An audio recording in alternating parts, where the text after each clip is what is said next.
5 दिवसीय ये भगवान शिव की अनुपम आनंदित भगवान शंकर की अविरल कथा, जो एक संपूर्ण जीवन का एक आनंद करने वाली है। हम शंकर भगवान का एक लोटा जल समर्पित करते हैं, शिव की भक्ति करते हैं, शंकर को एक लोटा जल चढ़ाते हैं, वो हमें कितना फल देती है, कितना फल देती है। एक कथा आती है, बड़ी सुंदर प्रसंग है, जरा स्मरण करिएगा सभी। जितने चैनल पर कथा सुन रहे हैं, जितने ऑनलाइन कथा सुन रहे हैं, सब अपनी चित्तवृत्ति में रखिएगा इस कथा। एक राजकन्या थी, बड़ी सुंदर थी, बड़ी सुंदर। और राजकन्या इतनी सुंदर, इतनी बढ़िया, इतनी सुंदर, वो राजकन्या इतनी सुंदर कि उसको देखकर देवता भी आकर्षित हो जाए। इतनी सुंदर राजकन्या, इतनी सुंदर। अब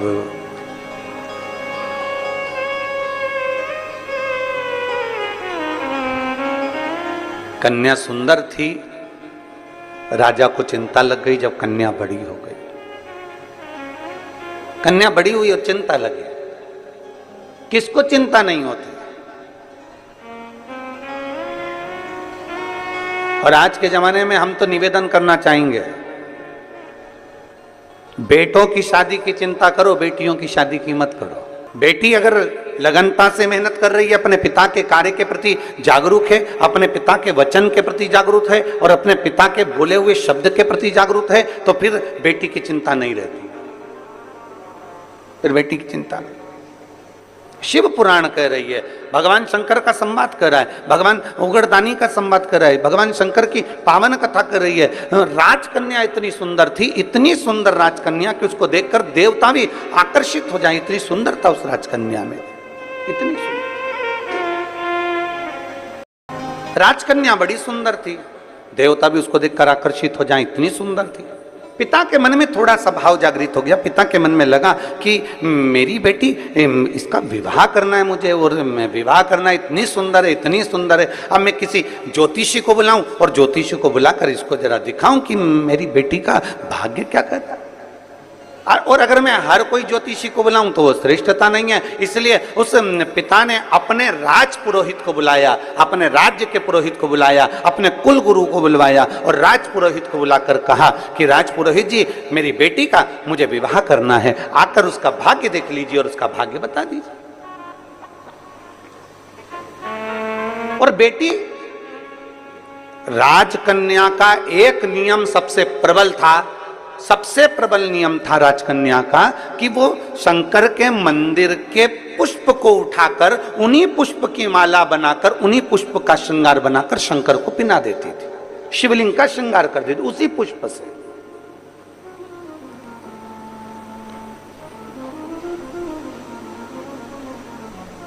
जैसे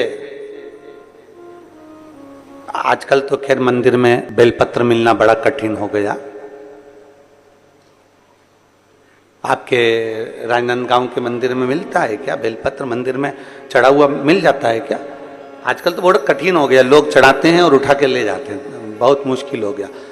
यदि भूलवश भी अगर कोई व्यक्ति मंदिर में बेलपत्र चढ़ा हुआ है और बेलपत्र उसने एकत्रित कर लिया मंदिर के अंदर ही, और मंदिर में बेलपत्र एकत्रित कर कर धागा लिया और उस कच्चे धागे में, उस कच्चे धागे के अंदर अगर उस बेलपत्र की डंडी को पीछे से उसने एक एक साधारण सी गांठ लगाकर उस बेलपत्र की माला को सिद्ध कर लिया, हल्की सी कच्चे सूत की गांठ लगाते लगाते मंदिर की चढ़ी हुई बेलपत्र को, शंकर पर चढ़ी हुई बेलपत्र को, शंकर की चढ़ी हुई बेलपत्र को ही उसने गांठ लगाकर जब माला सिद्ध कर ली और सिद्ध कर कर अगर वही माला भगवान शंकर को अर्पित कर देती है तो कहते हैं कि हमारा फिर पुनर्जन्म होता ही नहीं है, इस संसार सागर से हमारी मुक्ति हो ही जाती, पुनर्जन्म से हम छूट जाते। जैसे जगत गुरु शंकराचार्य जी कहते हैं, पुनरपि जननम पुनरपि मरणम, उस प्रपंच से छुटकारा।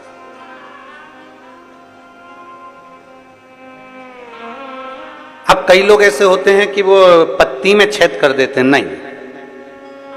शिव महापुराण की कथा कहती है चाहे बेलपत्र हो चाहे तुलसी पत्र हो, चाहे बेलपत्र हो चाहे तुलसी पत्र हो, इन दोनों पत्ती के अंदर सुई को नहीं पिरोना चाहिए।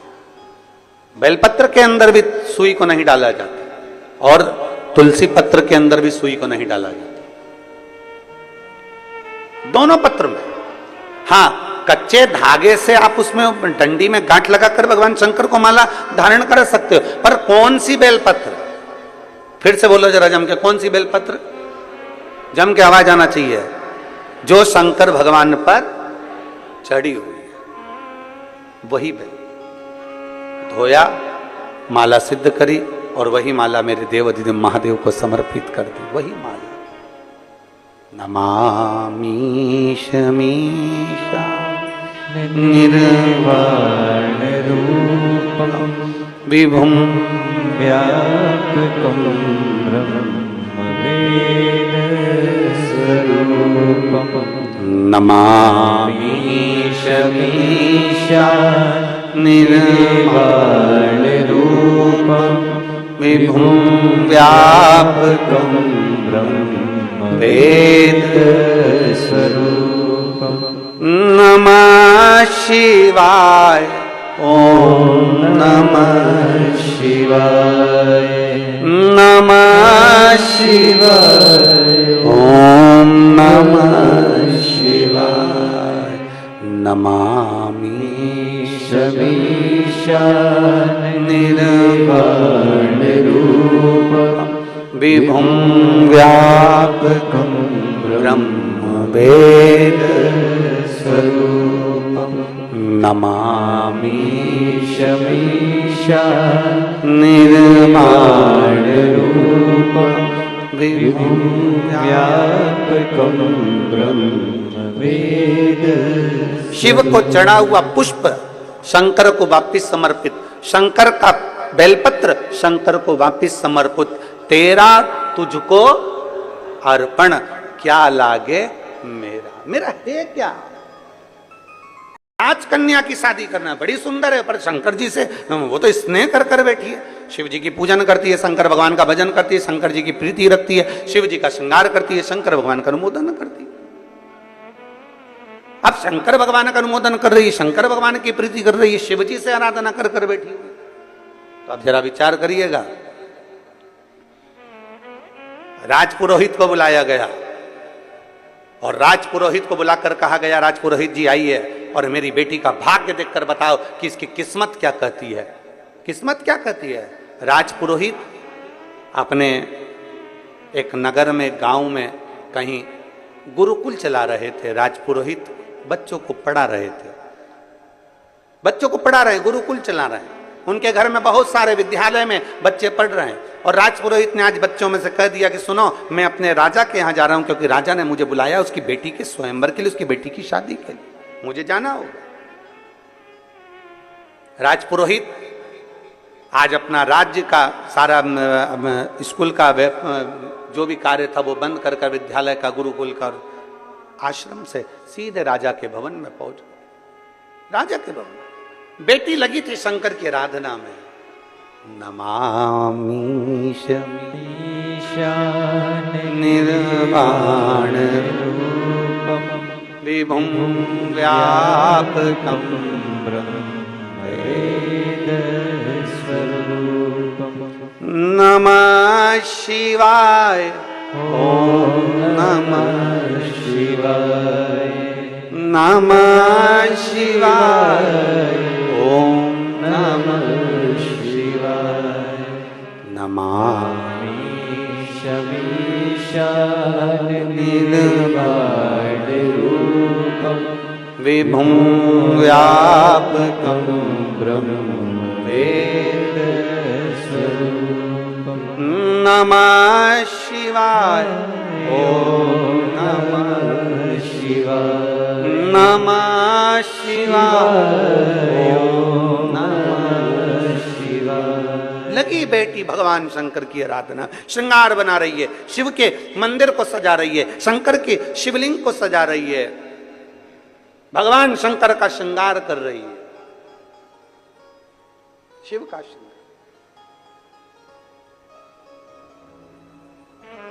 शिवलिंग पर शंकर भगवान के शिवलिंग में 3 जगह ऐसी है जहां पर पुष्प या इत्र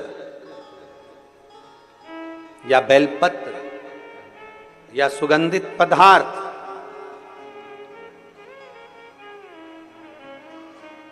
भगवान शंकर को समर्पित करा जाता है तो रोग से निवारण होता जाता है। 3 स्थान समझेंगे।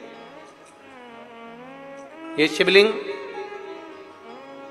जलाधारी अशोक सुंदरी का स्थान मध्य में, इधर गणेश का स्थान, इधर षडानंद कार्तिकेय का स्थान। 3 स्थान हैं जहां पर बन सके। अगर आपको लगता है कि मैं जांच कराने के लिए डॉक्टर के पास जा रही हूं और डॉक्टर ने बोला है कि कोई बड़ी बीमारी तुमको लगती है तो जांच कराने जाओ, डॉक्टर बोले जांच कराओ, जितनी रिपोर्ट होना आना चाहती है आए, पर उससे पहले अगर 3 जगह पर इत्र समर्पित कर दिया जाए, इत्र हो या सुगंधित कोई पुष्प हो, इत्र या सुगंधित पुष्प, 3 स्थान पर अगर इत्र समर्पित किया जाए तो वो स्थान और इत्र समर्पित कर कर आप जाओ फिर जांच कराओ, मना नहीं, पर वो 3 स्थान बताएगा। पहला स्थान अशोक सुंदरी और भगवान शंकर का जो शिवलिंग रखा है उसके बीच में जो अशोक सुंदरी और शंकर भगवान के शिवलिंग के बीच में एक जगह खाली पड़ी रहती है।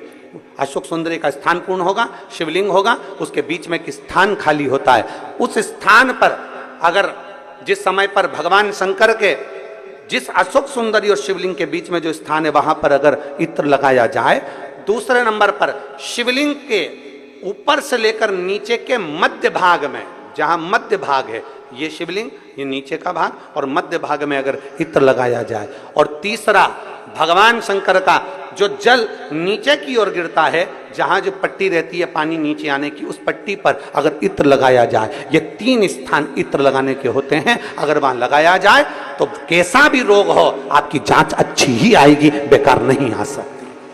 आप कितने ही करा लें उसको। एक शंकर भगवान के शिवलिंग का 3 जगह पर इत्र या 3 जगह पर सुगंधित पुष्प लगाया जाए।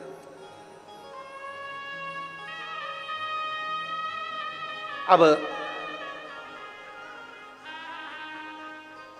जब आप लोग अभिषेक करने बैठते हैं या पूजन करने बैठते हैं या शंकर जी के मंदिर जाते होंगे, कौन कौन जाता है शिवालय? सभी लोग जाते हो? बोलो हर हर महादेव। शिवालय जाते हो तो शिवालय में जाकर जब आप इत्र चढ़ाते हो भगवान पर, यहाँ इत्र लगाया आपने, फिर यहाँ पर भी लगा देते हो, यहाँ पर भी लगा देते हो, यहाँ पर भी लगा देते हो, सब दूर इत्र लगा देते हो। जो समझदार होता है ना वो सभी दूर इत्र लगा देता है। और कई कई ऐसे रहते हैं जरा सा इत्र लिया और रुई में लेके एक जगह पर रख दिया, फूल में लेके एक जगह पर रख दिया, पर पूर्ण जगह पर इत्र लगा दो, बाबा के पूर्ण स्वरूप पर इत्र लगा दो। आपको नहीं मालूम अनायास, आपको नहीं मालूम कि 3 जगह कौन सी है, तो आप पूर्ण स्वरूप पर इत्र लगा दीजिए, पूर्ण स्वरूप पर। वेद मंत्र में त्र्यंबकेश्वर का बाबा का मंत्र,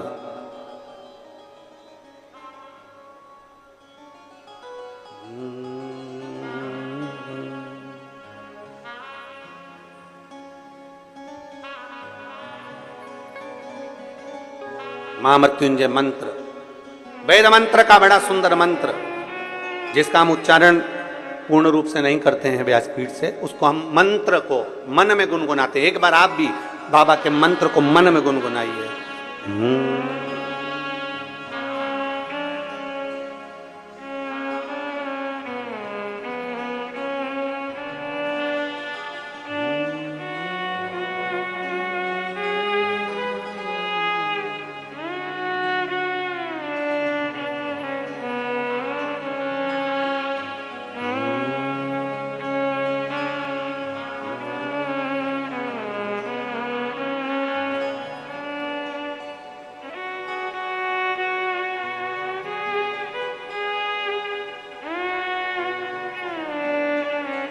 भगवान शिव का त्र्यंबक मंत्र का स्मरण करें, और नहीं कर सकते तो पंचाक्षर करें नमः शिवाय, नहीं कर सकते षडाक्षर करें ओम नमः शिवाय, नहीं कर सकते तो श्री शिवाय नमस्तुभ्यम का स्मरण करें। आपको नहीं ज्ञात 3 जगह का वर्णन, यहां तक शिव कथा कहती है। ये जो कई लोग कहते हैं हमारे कोई बच्चा जन्म से जो होता है ना, और कई बच्चे से जन्म से होते हैं जिनकी बुद्धि विकास नहीं कर पाती है, डॉक्टर कहते हैं ये बच्चा अन्य बच्चे से 2 साल 4 साल 3 साल 6 महीना पीछे चलेगा। अब माँ सोचती है मेरा बेटा 2 साल 4 साल 6 साल पीछे अन्य बच्चों से। हाँ, तब उस जगह पर शंकर भगवान के शिवलिंग, अशोक सुंदरी की जगह और मध्य का जो खाली स्थान है, मध्य का जो स्थान बचा हुआ है, वो स्थान, कई बार लोग कहते हैं गुरुजी ये पार्वती जी है, ये शिवलिंग है, ऊपर जो जलाधारी में से जल बह रहा है, शंकर जी की 5 लड़कियां हैं, जया, विषहरा, शामली बारी, दौतली देव, ये अशोक सुंदरी, ये गणेश, कार्तिकेय का स्थान। जो बीच में अशोक सुंदरी और शिवलिंग के बीच में जगह है, वो स्थान किसका है? शिव पुराण में इसका लिंग पुराण के अंतर वर्णन आता है कि वो स्थान भगवान शंकर की जो जितनी सती, उमा, कात्यायनी, कुष्मांडा, स्कंदा, जितनी महागौरी, जितनी माताएं पूर्व में रही हैं, इन माताओं का स्थान शंकर ने यहाँ रखा है। और वो स्थान ऐसी जगह है, अगर कोई बच्चा कितना भी पीछे है, डॉक्टर कह दिया इसको कि ये अन्य बच्चों से 2 साल पीछे, अन्य बच्चों से 4 साल, इसका विवेक काम नहीं कर रहा। एक छोटी सी बेलपत्र, एक छोटी सी बेलपत्र, छोटी सी बेलपत्र लीजिए, छोटी सी, और उस छोटी सी बेलपत्र को, छोटी सी बेलपत्र को उस स्थान पर अशोक सुंदरी की ओर डंडी कर उस स्थान पर छोटी सी बेलपत्र को रखिए और 3 बार उसी स्थान पर जल समर्पित कर वही बेलपत्र बेटे को लाकर बच्चे को, वो खाए ना तो पीस कर कैसे भी उस बच्चे को धीरे धीरे देना चालू करिए। आप खुद अंतर देखेंगे कि 3 महीने 4 महीने में उसका विभाग, उसके विवेक में, उसकी बुद्धि में अंतर आया कि नहीं। वो स्थान की मूलता, वो स्थान की, वो राजकुमारी का नियम, भगवान शंकर की आराधना, भगवान शिव की भक्ति करना, भगवान शंकर की आराधना करना, भगवान शिव की भक्ति करना। राजपुरोहित आ गए, राजपुरोहित आए, राजभवन में प्रवेश किया। राजपुरोहित ने राजभवन में प्रवेश किया तो राजा ने उनका आदर करा, सम्मान करा, सत्कार करा, क्योंकि राजपुरोहित है, प्रणाम करना जरूरी है। कोई विद्वत जन आए, कोई संत साधु आए, कोई गुरुजन आए, कोई महात्मा आए, कोई संत आए, ये आपके और हमारे भी मन में होना चाहिए कि हम उसको नमन करें, प्रणाम करें, उसका सत्कार करें, प्रणाम। महाराज देखा, राजपुरोहित आए, कहा महाराज जी बेटी का भाग्य देखना है। बेटी का भाग्य? हाँ, ये बेटी का भाग्य देखकर बताओ, ये उसकी जन्म लग्न है, ये उसकी पात्रिका है, और आप उसका भाग्य देखिए, उसका भाग्य देखिए कैसा है। राजपुरोहित ने विचार करा कि मैं भाग्य देख रहा हूं, पत्रिका देख रहा हूं, बेटी का भाग्य देख रहा हूं, पर भाग्य बड़ा प्रबल है इसका, बहुत प्रबल, बहुत प्रबल है।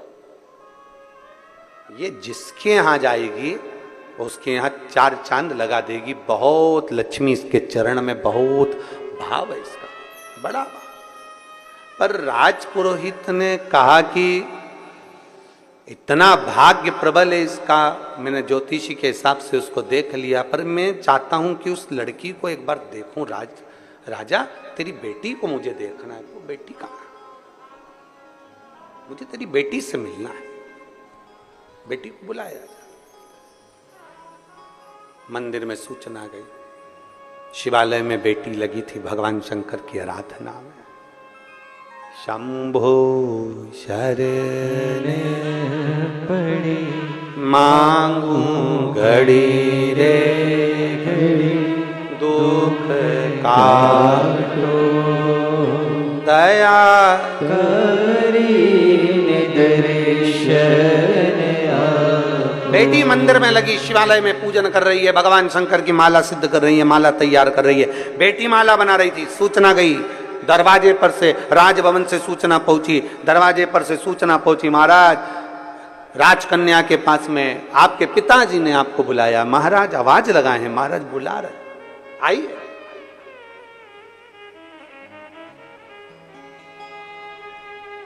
बेटी ने आवाज लगाकर कहा, पिताजी से कह दो जब तक माला सिद्ध नहीं हो जाती तब तक मैं नहीं आती। जब तक माला सिद्ध नहीं होती तब तक मैं नहीं आती। माला सिद्ध होने दो फिर मैं आऊंगी। एक नियम पक्का होना चाहिए, मतलब मंदिर जाना है, जाना है। घर में 50 काम है, मैं आती, अब भी आई 2 मिनट के अंदर गई, जल चढ़ाया, मत रुको मंदिर में। कौन कहता है मंदिर में रुको? मंदिर में रुकने का बोलता कौन है? हम तो कभी नहीं कहते कि मंदिर में बहुत घंटों तक बैठो। काय को बैठो? राम जी के मंदिर में बैठने की जगह होती है, देवी जी के मंदिर में बैठने की जगह होती है, नारायण के मंदिर में बैठने की जगह होती है, सारे मंदिरों में बैठने की जगह होती है, पर शंकर जी के मंदिर में बैठने की जगह नहीं होती। जो आता है पानी ढोल कर जाता है, इतना पानी ढोल जाता है कि साड़ी भी ऊंची कर कर जल चढ़ाना पड़ता है। तो भगवान शंकर कहते हैं मेरे मंदिर में आके बैठो मत, फालतू बर्बाद टाइम क्यों करते, चलो अपने घर जाओ, जल चढ़ाओ, जाओ। काय को फालतू का समय बर्बाद कर रहे हो? चलो निकलो यहां से, बाहर जाओ, चलो। पिताजी से कह दो मैं आती हूं। बेटी राजकन्या ने भगवान शंकर का श्रृंगार करा।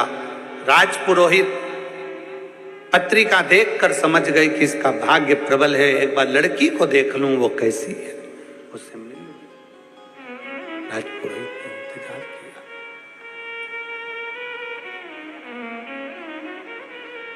राजपुरोहित ने इंतजार किया।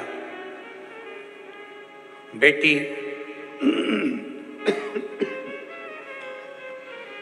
अपनी सहेली के साथ में दौड़ कर आई।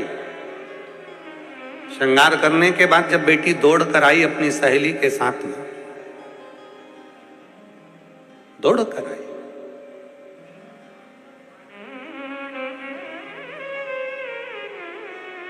पिताजी को हाथ जोड़कर नमन किया, दोनों हाथ उठाकर हर हर महादेव किया। कुल गुरु पुरोहित को बुलाकर कहा कि देखिए ये मेरी बेटी है, ये मेरी बेटी है, अब आप इसका भाग्य बता दीजिए, इसका भाग्य क्या कहता है।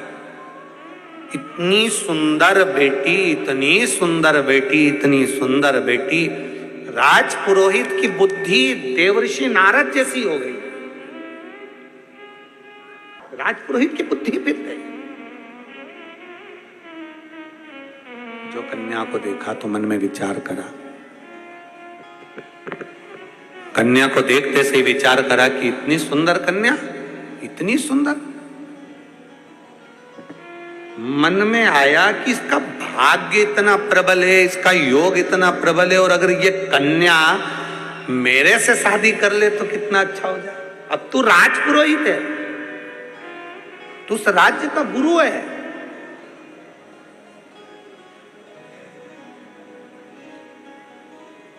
जब किसी शिव भक्त की ओर गलत दृष्टि से देखा जाता है तो उसकी गति बिगड़ जाती है। बहुत बहुत सावधानी। तो राजा ने पूछा बताओ ना मेरी बेटी का भाग्य क्या है। बार बार राजा पूछ रहा है, इसने भाग्य पढ़ लिया था कि बड़ी सुलक्षण है, बड़ी अच्छी है, बड़ा प्रबल भाग्य है। इसने अब राजा को भाग्य बताना प्रारंभ करा। तुम्हारी बेटी जिस लड़के के साथ ब्याहेगी उसका पूरा कुल डूब जाएगा, बर्बाद हो जाएगा, और जो तुम अगर बेटी का कन्यादान करोगे तो तुम्हारा भी पूरा कुल डूब जाएगा, बर्बाद हो जाएगा, पूरा कुल डूब जाएगा, बर्बाद। राजा की आंखों में से जल बहने लगा। मेरी बेटी का भाग,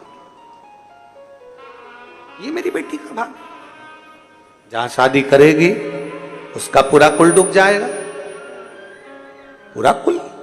और मैं कन्यादान करूंगा तो मेरा भी पूरा कुल डूब जाएगा। ये मेरी बेटी का भाग्य है, ये मेरी बेटी की किस्मत है, ये मेरी बेटी का भाग्य ऐसा हो सकता है। रोने लगा राजा।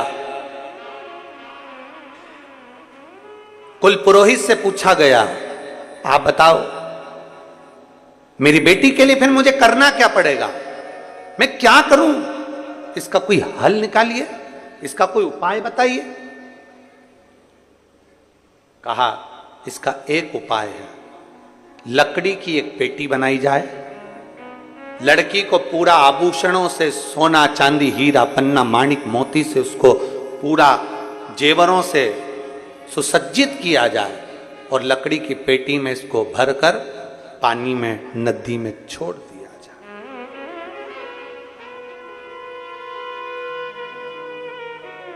सुसज्जित कर कर आभूषणों से। देखिए जरा, वो लड़की ने रोज शंकर भगवान का श्रृंगार करा था, तो आज पुरोहित ने कह दिया कि इस लड़की को सुसज्जित कर कर, श्रृंगारित कर कर, माणिक मोती सोना चांदी से, अंबारी से सुसज्जित कर कर उस बेटी को सुसज्जित कर कर, सोना चांदी माणिक मोती से उसको पूरा सजाकर लकड़ी की पेटी में उसको रखकर उसको पानी में बहा दिया जाए। महाराज, मेरी एक ही तो बेटी है और मेरी एक ही बेटी, और उस एक बेटी को मैं ऐसा कैसे कह सकता हूं? अब आगे तुम्हारी मर्जी है। भय दिखाया, लकड़ी की पेटी बनवाई, आभूषणों से सुसज्जित कर दिया राजा ने। राजा रो रहा है, आज मेरी बेटी का भाग्य कैसा है जरा देखो। सुसज्जित कर कर पेटी में बिठाया, भेज दिया, पानी में छुड़वा दिया। इतने में पुरोहित भागा। राज पुरोहित अपने आश्रम में गया, वहां जाकर बच्चों से कहा, आज तुम्हारी छुट्टी है, जाओ नदी में एक पेटी बहकर आएगी, उस पेटी को पकड़ कर लाना, मेरे कक्ष में लाकर रख देना, बाहर से कुंडी लगा देना, कोई कितना भी चिल्लाए, मैं भी बोलूं तो दरवाजा मत खोलना। कोई कितना भी चिल्लाए दरवाजा मत खोलना, कितनी भी चीज पुकार हो तुम खोलना मत ही, और दरवाजा बंद कर देना। बच्चे दौड़कर नदी पर चले गए। पेटी बहती हुई आ रही थी। आगे से पेटी बहती बहती जब आ रही थी, एक राजकुमार अपने घोड़े को नदी में पानी पिला रहा था। उसने उस पेटी को देखा। पेटी देखी तो अपने दूतों से कहा, पेटी सुंदर है, उठा कर लाओ। पेटी खींच कर लाए, किनारे पर लाकर पेटी को खोला गया तो उसमें राजकन्या थी। राजकन्या ने राजकुमार को देखा, राजकुमार ने राजकन्या को देखा। देखते से ही राजकुमार ने पूछा, तुम कौन हो? कहा, मेरा भाग्य बेकार, इसलिए मेरे पिता ने मुझे पेटी में डाल दिया। मेरा पति वही होगा जो मुझे मिल जाएगा। आप इतने प्रिय हैं, मैं आपको अपना पति बनाना चाहती हूँ। राजकुमार ने कहा, इतनी सुंदर कन्या मैंने कहीं नहीं देखी, मैं तुमसे शादी करना चाहता हूँ। एक माणिक जड़ित अंगूठी रखी, हाथ पकड़कर 7 फेरे ले लिए और विवाह हो गया।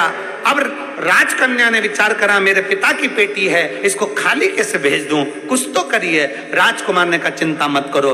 गया राजकुमार घोड़े पर चढ़कर एक भालू को पकड़कर लाया, पेटी के अंदर भर दिया, भरकर बंद कर दिया, पानी में छोड़ दिया। पेटी में बंद करा भालू को और छोड़ दिया। ब्राह्मण बच्चों ने उसको पकड़कर गुरुजी के आश्रम में ले गए। आश्रम में कमरे में रख दिया। गुरुजी अंदर गए, इन्होंने दरवाजा बंद कर दिया। गुरुजी ने कहा था, कोई कितना भी चिल्लाए चीखे मैं भी बोलूं तो दरवाजा मत खोलना। गुरुजी ने जो पेटी खोली, खोलते से इसमें भालू निकला। भालू अंदर इतना उड़ रहा था कि मैं जंगल में रहने वाला और मुझे बंद कर दिया, छोड़ूंगा नहीं। और भालू जैसे बाहर निकला, निकलते से ही उसने राजपुरोहित को नोच कर, काट कर चीखता रहा, दरवाजा खोलो, दरवाजा खोलो। कोई नहीं खोला। शंकर के भक्त पर अगर गलत दृष्टि दी है, शंकर का भक्त थोड़े दिन दुख भोग कर फिर सुखी हो सकता है, पर शंकर के भक्त को दुख पहुंचाने वाला कभी सुखी नहीं हो सकता। कर्म का दंड भोगना पड़ता है। एक लोटा जल अगर आपने चढ़ाया है, वो एक ना एक दिन सुख जरूर देगा। एक लोटा जल चढ़ाया है, वो एक ना एक दिन आनंद जरूर देगा। एक लोटा जल समर्पित करा है, वो एक ना एक दिन आपको आनंद का अनुभव जरूर कराएगा, सुख का अनुभव कराएगा। आप अपना कर्म करते जाओ, वो फल तुम्हें मिलेगा। उसने श्रृंगार करा था बेटी ने, तो उसको राजकुमार उसके भाग्य में था और मिल गया। अच्छा करा था ना तो अच्छा मिला है, बुरा करा तो बुरा प्राप्त हुआ। कर्म का भोग तो भोगना पड़ता।